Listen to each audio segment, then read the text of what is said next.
I got an interesting question asked regarding CTLE is, if my receiver is an FPGA, do I need to keep the CTLE before the FPGA?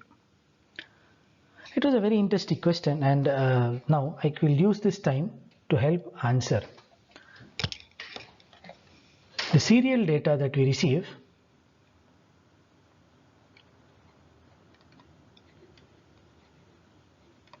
is an analog signal, right? And the input to the FPGA is digital signal.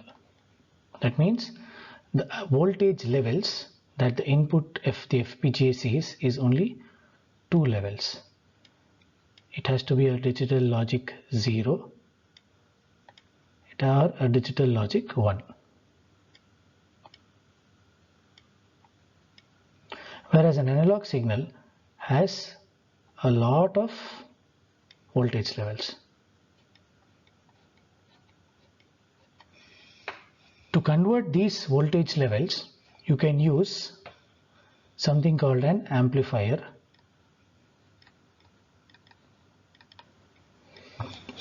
or you can hold a sample and hold circuit.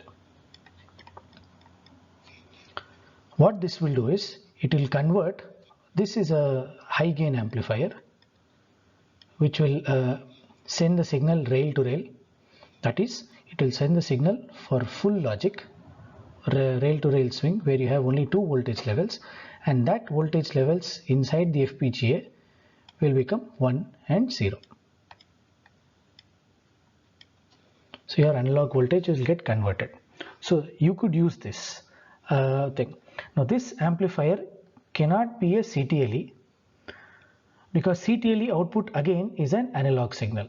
It has to be a high gain amplifier or something like a comparator, fully differential comparator, because it's a differential input and you'll have to do the signaling here.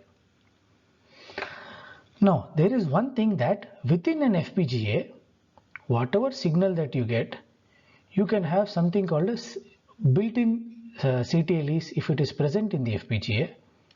So if this is a built-in CTLE,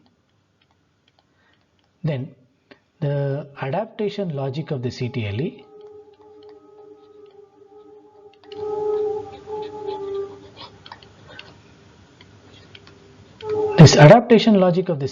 can be digitally done, where you can put it in an FSM, finite state machine, or you can put it in a logic which says which has a while loop or a for loop present, or a decision making to ensure that the gain is between its limits. So you will have a gain max and a gain min,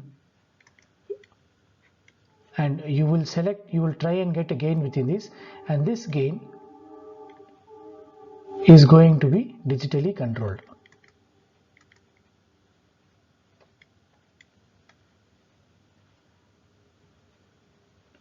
So this digitally controlled gain can be done, and this is called automatic gain control, or AGC. This AGC can be present in the FPGA, which can do the automatic gain control and ensure that the signal that you get inside can be added with a higher gain. Now if you do not have a built-in CTLE, this adaptation logic will not function, and this built-in CTLEs in FPGAs are present in high-end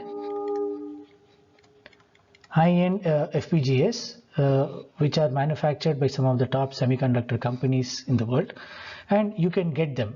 So these high-end FPGAs will have a built-in CTLE or the built-in transceiver system itself, which is called a TX and an RX, along with the general purpose IO for reading and writing the signals.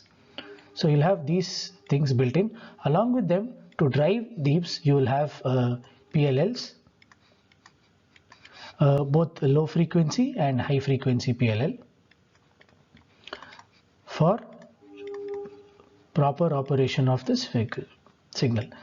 And these kind of FPGAs are typically used in high-end applications, where a lot of built-in work is done and reconfigurable abilities should be present in the FPGA, or reusable applications will be there where the settings can be changed and they could be reused for newer applications.